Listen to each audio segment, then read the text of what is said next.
vous présenter un outil, un logiciel. Alors, pour l'instant, c'est que sur Mac. Voilà, c'est pas disponible sur Windows, qui est assez cool, qui est assez sympa, que j'ai découvert assez récemment, qui va vous permettre, en fait, donc pour Claude 3, de connecter simplement des MCP, en fait. Vous voyez, sans avoir de connaissances techniques, de développement, etc. Même si, une fois de plus, c'est pas, on n'est pas dans une complexité majeure non plus. Enfin, en tout cas, pour installer certains MCP, notamment si vous avez du GitHub, des trucs comme ça. Mais voilà, j'ai trouvé ça, je vais vous le montrer. Donc, ça s'appelle Fleur MCP, tout simplement. Donc, ici, en fait, ça va être un logiciel, un soft pour Mac, qui va tout simplement, en fait, vous prémâcher le boulot pour vos MCP, pour Claude 3, là aussi, version desktop. Et donc, vous allez pouvoir, comme ça, retrouver, en fait, directement, voilà, tout un tas de petits logiciels. Donc, vous avez, voilà, Stripe, Discord, GitHub, etc. Il y a Browser Use aussi, qui est pas mal. Il y a Fetch, pour aller voilà, récupérer des contenus, pour les scraper en gros.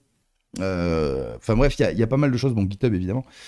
Donc c'est pas mal, c'est facile pour essayer vite, voilà, peut-être de galérer entre guillemets pour certains, si certains peuvent trouver ça un petit peu complexe, et ça peut l'être.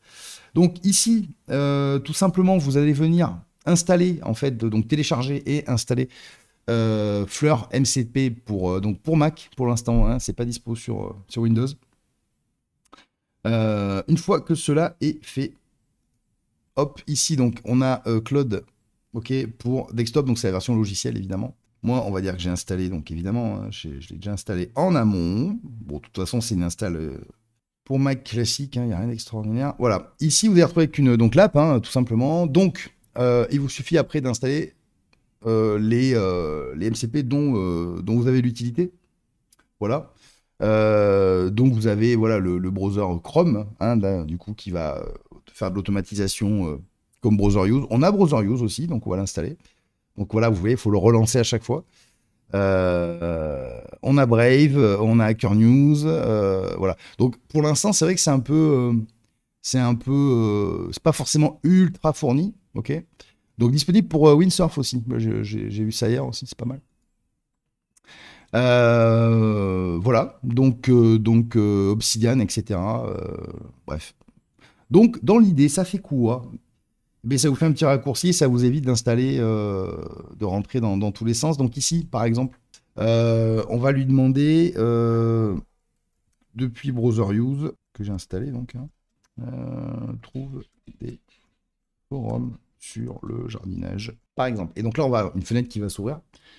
Voilà, donc là, il va vous dire Browser Use. Ok, je sais utiliser cet outil, donc toujours autorisé, en l'occurrence. Hop là, et voilà. Donc là, vous voyez, j'ai une petite fenêtre Chrome ou Chromium qui s'ouvre. Et donc, en fait, Browser Use, donc pour ceux qui ne connaissent pas, hein, ça vous permet en fait d'émuler en fait des recherches entre guillemets dans des navigateurs, enfin un navigateur, pardon. Et d'automatiser comme ça des tâches en navigateur. Par exemple, ici, il travaille tout seul, c'est de l'agent IA, hein, tout simplement. Et vous allez pouvoir donc contrôler, en fait, parce que c'est des outils qui existent, hein, Browser Use, etc., bien sûr. C'est des outils qui vous permettent, en fait, de contrôler ce type d'outils directement depuis votre LLM, vous voyez. Donc, il y a mille et une façons de le faire. Mais voilà, à l'occurrence, c'est assez intéressant pour certaines recherches ou autres d'aller... voilà. Donc là, je lui demande de chercher des forums. Je pourrais potentiellement lui demander de me créer des comptes et de m'inscrire, etc. Enfin, je vous laisse être créatif à ce niveau-là, là aussi. J'aurais pu lui demander de me faire la liste. J'aurais pu... Bon, bref, c'est une recherche. C'est de l'agent IA. Il n'y a rien d'extraordinaire. En tout cas, dans la forme. Mais dans le fond, voilà, vous le pilotez depuis Claude. Et ça, c'est intéressant. Donc ça ouvre un champ des possibles aussi qui est pas mal. Bon. Voilà, donc je vous laisse regarder ça au niveau de Fleur. Si vous voulez connecter des MCP assez facilement, bah, vous pouvez passer par là et ma foi, c'est pas mal. C'est pas mal du tout. C'est pratique, voilà, c'est assez pratique. Alors Gmail, là aussi, vous l'avez partout, hein, à un moment donné. Donc c'est pas le problème, mais voilà...